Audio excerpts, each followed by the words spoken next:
نئی بات آئے یا کوئی سوال آئے تو اس کو نوٹ کریں، اور اس کے بعد پھر آپ دیکھیں کہ مختلف اہل علم نے اس کو کیسے سمجھا ہے۔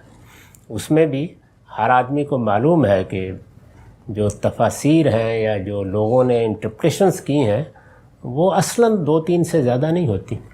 دیکھ لیں ان کو، ان میں سے جس آدمی کی یا جس مفسر کی رائے بھی آپ کو معقول لگے مان لیں، اور اگر آپ کو پھر اشکال باقی رہتا ہے تو کسی اپنے زمانے کے زندہ صاحب علم سے پوچھ لیں۔ تو ان تینوں مراحل سے آپ کو گزرنا چاہیے۔ باقی رہی یہ بات کہ کسی آدمی نے پہلی مرتبہ قرآن کا ترجمہ پڑھا، کوئی غلط بات سمجھ گیا، تو جب تک غلط بات کے لیے آپ کے باطن آپ کے اندر سے کھٹک پیدا نہ ہو یا باہر سے کوئی توجہ نہ دلائے، اس وقت تک اللہ کے یہاں ہر چیز کی معافی ہے۔ ٹھیک ہے سر، بہت شکریہ۔ ایک آخری سوال لیتے ہیں نوشابہ وسیم کا۔ نوشابہ اپنا سوال پوچھ لیجیے۔ جی السلام علیکم۔ وعلیکم السلام۔ میرا کوشچن یہ ہے کہ قرآن کی 2 آیتوں کے بارے میں، ایک جو آیت ہے تمہیں جو بھی مصیبت پہنچتی ہے وہ تمہارے اپنے ہی ہاتھوں کے کیے ہوئے کاموں کی وجہ سے پہنچتی ہے، اور اگر ہم اسی کی دوسری ایک آیت ہے اس میں، اور اگر اللہ تمہیں کسی مصیبت میں ڈالنا چاہے تو اس کے سوا کوئی اسے دور کرنے والا نہیں۔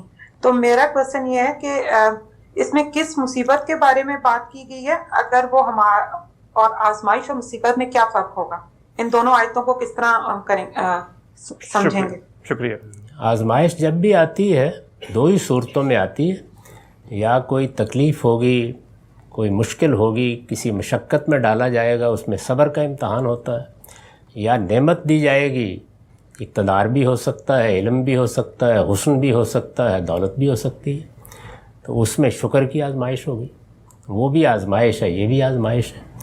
تو جب ان میں سے کوئی چیز بھی انسان پر وارد ہوتی ہے تو اس کو چاہیے کہ وہ اس کو آزمائش ہی سمجھ کر اس کا استقبال کرے۔ صبر کی آزمائش ہے تو اپنے رب پر بھروسہ رکھے اور اس سے دعا کرے، اور شکر کی آزمائش ہے تو جو کچھ نعمت ملی ہے اس کا حق ادا کرے۔ یہ بات قرآن نے جگہ جگہ بیان کر دی ہے۔ اب ظاہر ہے کہ اس میں جو کچھ بھی ہوگا وہ اللہ کے علم میں ہوگا تو ہوگا، اور جب وہ آزمائش آئے گی یا کوئی مصیبت آئے گی تو وہ اللہ کی اذن ہی سے آئے گی۔ اللہ آنے دے گا تو آئے گی، روک دے گا تو نہیں آ سکتی۔ تو ایک جگہ اس بات کو بیان کیا گیا ہے، اور دوسری جگہ یہ بیان کیا گیا ہے کہ جو تم لوگ قریش مخاطب ہے وہاں اپنے لیے مصیبتیں اس وقت مول لے رہے ہو، یہ تمہارے اپنے ہاتھوں کے نتیجے میں آ رہی ہیں، تو وہ مخاطبین کے لحاظ سے بتایا گیا۔ ٹھیک ہے سر، بہت شکریہ۔ یہاں ہماری اس نشست کا وقت ختم ہوتا ہے۔ آپ میں سے وہ لوگ جنہوں نے اس ایونٹ کے لیے رجسٹر کیا، آج شرکت بھی کی مگر ان کی باری نہیں آ پائی، انہیں ہم انشاءاللہ اگلی نشست کے لیے پرائیورٹی رجسٹریشن کا موقع دیں گے۔ اس کی تفصیلات آپ کے ساتھ بذریعہ ای میل شیئر کر دی جائیں گی۔ اختتام سے پہلے پاکستان کے سیلاب زدگان، وہ متاثرین ہمارے بہن بھائی جو اس مصیبت میں ہیں، ان کو میں یہ یاد دلانا چاہوں گا کہ آپ اکیلے نہیں ہیں، آپ کے ساتھ ہم سب ہیں، آپ کے لیے ڈھیروں دعائیں ہیں، اور ہم میں سے ہر کوئی جو کچھ اپنی استطاعت کے مطابق کر سکتا ہے وہ کر رہا ہے۔ تو بس اللہ تعالیٰ سے دعا ہے کہ آپ کی اس مصیبت کو جلد خوشحالی میں تبدیل فرمائے، اور استقامت کے ساتھ اور صبر کے ساتھ انشاءاللہ آپ کو اس مصیبت سے گزرنے کی توفیق عطا فرمائے۔ اسی کے ساتھ آپ سب کا بہت بہت شکریہ۔ غامدی صاحب آپ کا بہت بہت شکریہ۔ فیصل ہارون کو اجازت دیجیے، زندگی رہی تو انشاءاللہ پھر ملیں گے۔ اپنا خیال رکھیے، اللہ حافظ۔